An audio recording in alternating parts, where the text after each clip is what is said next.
भारत और पाकिस्तान के बीच लंबे समय से चला आ रहा तनाव एक बार फिर सुर्खियों में है। दोनों देशों के बीच नियंत्रण रेखा पर जारी गोलाबारी और ड्रोन हमलों के बीच अब एक अस्थायी शांति की उम्मीद नजर आई है।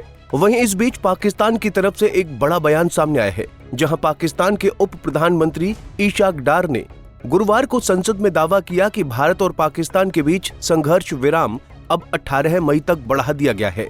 ऐसे में सवाल खड़ा होता है कि क्या ये सीज फायर सिर्फ कुछ दिनों के लिए है? क्या सीज फायर फिर से टूटेगा? आइए इन सवालों के जवाब इस वीडियो में जानने की कोशिश करते हैं। दरअसल पाकिस्तान के उप प्रधानमंत्री इशाक डार ने गुरुवार को भारत पाकिस्तान में चले आ रहे तनाव के बीच अहम जानकारी देते हुए संसद में कहा कि संसद में पाक विदेश मंत्री ने क्या कहा।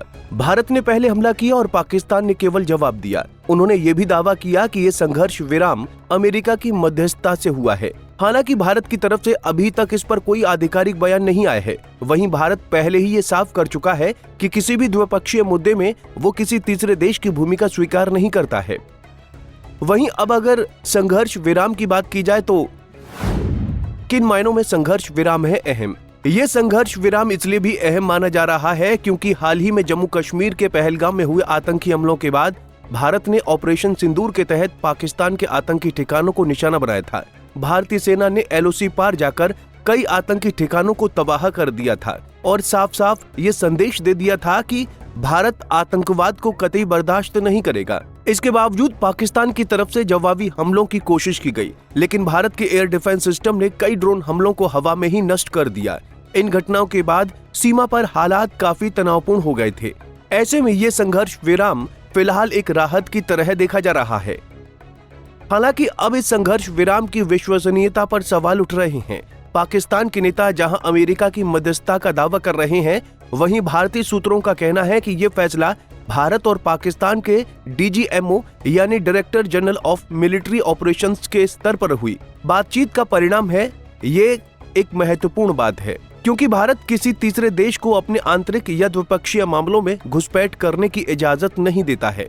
वहीं ट्रंप के बयान ने मचाया पाक में हड़कंप। सीमा पर रहने वाले लोगों के लिए ये संघर्ष विराम राहत की सांस जैसा है।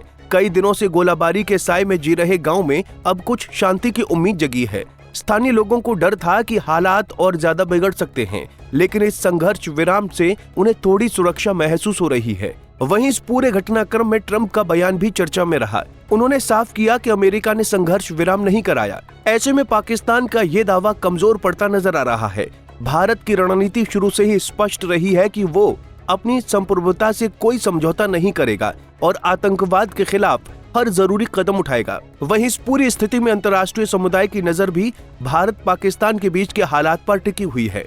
संयुक्त राष्ट्र और अन्य वैश्विक शक्तियां उम्मीद कर रही हैं कि दोनों देश आपसी बातचीत से समाधान निकालें और सीमा पर शांति बनाए रखें। गौरतलब है कि भारत ने ऑपरेशन सिंदूर के जरिए दुनिया को ये दिखा दिया कि अब वो सिर्फ सहने वाला देश नहीं रहा। अगर सीमा पार से आतंकवाद को समर्थन मिलेगा तो भारत जवाब देगा और वो भी करारा। वहीं सीमा पार पर तैनात भारतीय सैनिक अभी भी पूरी तरह से सतर्क हैं। वो किसी भी स्थिति से निपटने के लिए पूरी तरह तैयार हैं।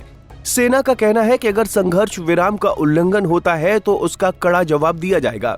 फिलहाल ये संघर्ष विराम एक छोटी सी राहत जरूर है, लेकिन इसे स्थायी शांति की दिशा में पहला कदम नहीं माना जा सकता। जब तक पाकिस्तान की ओर से आतंकियों को समर्थन बंद नहीं होता, तब तक भारत पाकिस्तान के बीच स्थायी शांति की उम्मीद करना मुश्किल है। वहीं विशेषज्ञों का मानना यह भी है कि ये शांति कितनी टिकाऊ होगी, ये आने वाले दिनों में साफ होगा। ऐसे में अब देखना यह है कि क्या 18 मई के बाद भी ये शांति कायम रह पाएगी या फिर एक बार फिर से सीमा पर बारूद की गंध फैलेगी। Bureau report, Punjab Kesari TV. हमसे जुड़े रहने के लिए हमारे YouTube चैनल को सब्सक्राइब करें और नई वीडियो की नोटिफिकेशन के लिए बेल आइकॉन को दबाएं।